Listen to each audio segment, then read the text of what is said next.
Bismillahirrahmanirrahim. Assalamualaikum warahmatullahi wabarakatuh. Alhamdulillahirabbil alamin. Kita masih diberi kesempatan untuk berjumpa lagi pada pertemuan hari ini. Masih dengan ibu yang sama, yaitu Indana Azafaradis, NIM T 2017-1015 dari Prodi Pendidikan Agama Islam yang diberi amanah mengajar pendidikan agama Islam pada magang masa darurat COVID atau MMDC kelompok 2 di SMPN 8 Jember. Sebelum kita memulai pembelajaran pada pertemuan hari ini, marilah kita berdoa terlebih dahulu agar apa yang kita pelajari dan apa yang kita peroleh pada pertemuan hari ini bermanfaat bagi kita semua. Amin. Berdoa dimulai. A'udzu billahi minasyaitonir rajim. Bismillahirrahmanirrahim. Raditu billahi rabba wa bil islami dina wa bi muhammadin nabiyyan wa rasula. Rabbi zidni ilma warzuqni fahma. Amin ya rabbal alamin. Amin, Allahumma amin. Sebelum kita lanjut kepada materi selanjutnya, masih tetap dalam bab sholat berjamaah, marilah kita bersyukur terlebih dahulu atas segala nikmat Allah yang telah diberikan kepada kita semua, baik itu nikmat sehat, nikmat sempat, dan nikmat-nikmat yang lainnya. Alhamdulillah. Pada masa COVID seperti ini, COVID-19, jangan lupa kita harus menerapkan 3M. Walaupun pembelajaran kita dilakukan di rumah masing-masing, jangan lupakan 3M, yaitu mencuci tangan, memakai masker, dan menjaga jarak. Semoga kita semua selalu dalam lindungan Allah Subhanahu wa taala dan terhindar dari COVID-19. Amin, Allahumma amin. Sebelum kita membahas materi, Ibu harap anak-anak sekalian absen terlebih dahulu pada Google Form yang sudah Ibu share di grup WA. Sebelum beranjak pada halangan sholat berjamaah, Ibu akan mereview terlebih dahulu pada pertemuan minggu kemarin. Nah, ada yang masih ingat tidak apa yang disebut dengan sholat berjamaah? Kita jawab bersama. Sholat berjamaah merupakan sholat yang dikerjakan oleh 2 orang atau lebih secara bersama-sama. Salah seorang menjadi imam dan yang lainnya menjadi makmum. Apa sih hukum sholat wajib berjamaah? Ya, betul. Hukum sholat wajib berjamaah adalah sunnah muakkadah. Apa itu sunnah muakkadah? Sunnah muakkadah adalah sunnah yang sangat dianjurkan. Keutamaan sholat berjamaah yaitu ketika kita sholat secara sendirian atau munfarid, maka pahalanya hanya 1 derajat. Jika kita sholat berjamaah, maka pahalanya 27 derajat. Nah, syarat sah sholat berjamaah. Ada yang masih ingat syarat sah sholat berjamaah? Ya, betul. Syarat sah sholat berjamaah yang pertama yaitu adanya imam. Yang kedua, makmum berniat untuk mengikuti imam. Yang ketiga, sholat dikerjakan dalam satu majelis. Dan yang terakhir yaitu sholat makmum sesuai dengan sholatnya imam. Selanjutnya yaitu tentang syarat menjadi imam dan syarat menjadi makmum. Nah, Ibu akan bertanya tentang syarat menjadi imam. Ya, disebutkan. Yang pertama yaitu mengetahui syarat dan rukun sholat, serta perkara-perkara yang membatalkan sholat. Yang kedua yaitu fasih dalam membaca ayat-ayat Al-Quran. Yang ketiga, paling luas wawasan agamanya dibandingkan yang lain. Yang keempat yaitu berakal sehat, baligh, dan berdiri pada posisi paling depan.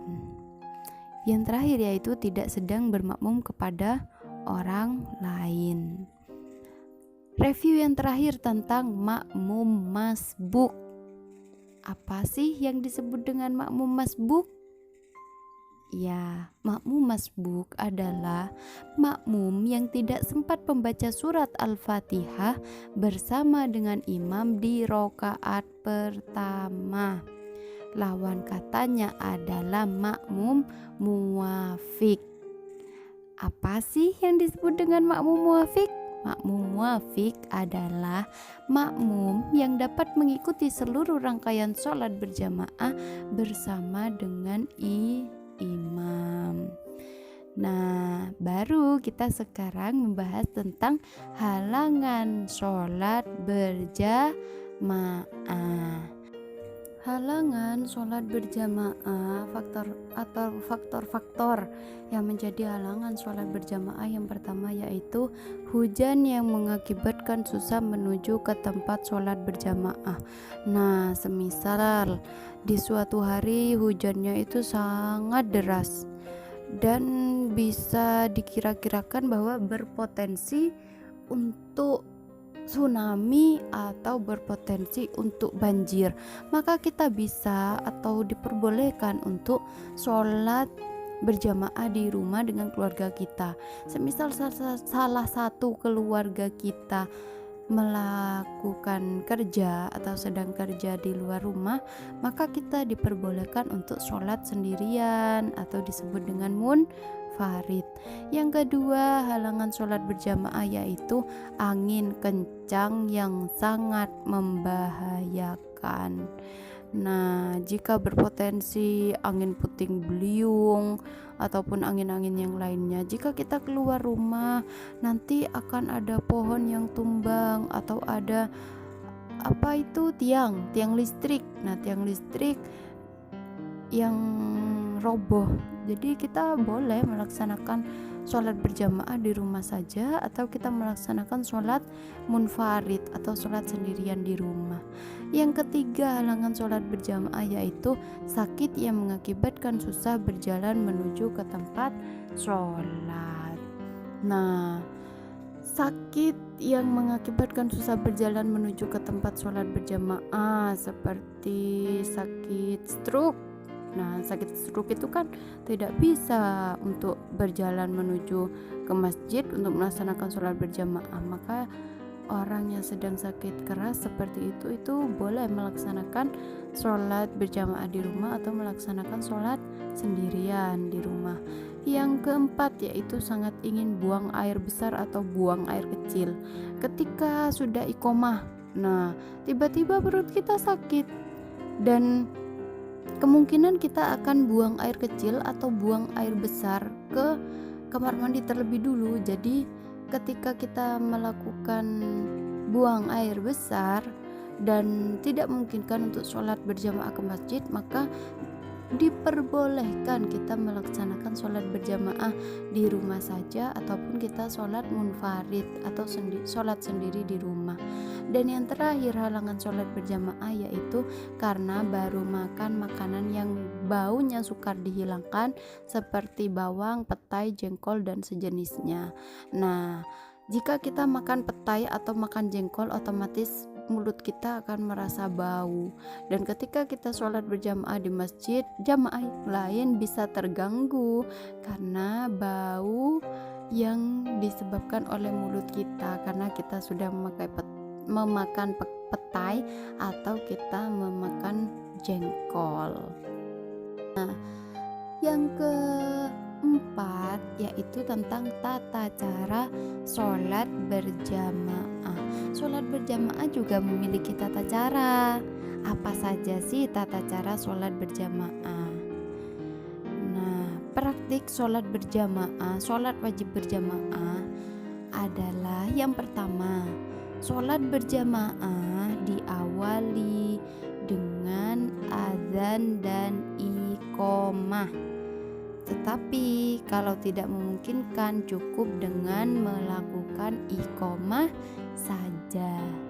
Yang kedua yaitu barisan sholat atau shaf di belakang imam itu diisi oleh jamaah laki-laki, sementara jamaah perempuan berada di belakangnya. Nah, tidak boleh jamaah perempuan itu di belakang imam, sedangkan di belakang jamaah perempuan masih ada jamaah laki-laki. Itu sholat berjamaahnya tidak sah. Dan yang pada barisan paling depan, jika makmumnya itu ada yang laki-laki, maka imamnya harus laki-laki. Jika jamaahnya ada yang laki-laki sedangkan imamnya perempuan, itu tidak diperbolehkan atau tidak sah sholat berjamaahnya. Nah, yang poin ketiga tentang tata cara sholat berjamaah yaitu di dalam melaksanakan sholat berjamaah, seorang imam itu membaca bacaan sholatnya, ada yang nyaring atau jahar dan ada yang dilirihkan. Bacaan yang dinyaringkan adalah yang pertama bacaan takbiratul ihram, takbir intiqal, tasmi' dan salam. Itu merupakan bacaan yang dinyaringkan. Yang kedua yaitu bacaan Al-Fatihah dan ayat-ayat Al-Quran pada 2 rakaat pertama sholat maghrib, isya, dan subuh. Begitu juga dengan sholat Jumat, sholat gerhana, sholat istisqa, Idain atau 2 hari raya, tarawih, dan sholat witir. Yang ketiga yaitu bacaan amin bagi imam dan makmum setelah imam selesai membaca Al-Fatihah yang dinyaringkan. Nah, ketika imamnya membaca Quran surat Al-Fatihah waladdallin, nah maka makmumnya menjawab dengan lafaz amin. Nah, itu tidak apa-apa, aminnya dinyaringkan. Yang tata cara keempat adalah makmum harus mengikuti gerakan imam dan tidak boleh mendahului gerakan imam. Jika makmumnya masih sujud, maka kita tidak boleh melaksanakan gerak duduk di antara 2 sujud. Jadi ketika imamnya sedang sujud pertama, kita tidak boleh langsung atau mendahului imam untuk melakukan duduk di antara 2 sujud. Nah, itu tidak boleh. Jadi kita harus mengikuti gerakan gerakan imam. Jadi tidak boleh mendahului gerakan imam. Yang kelima atau yang terakhir yaitu setelah salam, imam membaca zikir dan doa bersama dengan makmum atau membaca sendiri. Jadi ketika sholat berjamaah sudah selesai, biasanya itu di masjid-masjid tergantung dengan kebiasaan atau adat istiadat yang berada pada masjid tersebut. Jika setelah salam ada yang masih bersalaman-salaman terlebih dahulu atau bersilaturahmi, ada juga yang melanjutkan dengan membaca zikir bersama, lalu dilanjutkan dengan doa, baru melaksanakan bersalaman bersama atau bersilaturahmi antara makmum dan imam atau jamaah yang lainnya. Ada juga di suatu masjid itu yang membaca zikir atau doa sendiri-sendiri. Jadi ketika imam itu sudah salam, maka zikir dan doanya itu tidak dilaksanakan secara berjamaah atau dipimpin oleh imam, tetapi ada yang memimpin secara sendiri-sendiri. Jadi zikir dan doanya itu per orang, tidak secara berjamaah antara imam dan makmum. Nah, mungkin ada pertanyaan dari sini. Jika ada pertanyaan, Ibu persilahkan. Jika dirasa sudah tidak ada pertanyaan, maka Ibu akhiri pertemuan pada hari ini. Jangan lupa absennya diisi dulu melalui Google Form yang sudah Ibu share link absennya di grup WA. Nah, jika tidak ada pertanyaan, Ibu akhiri.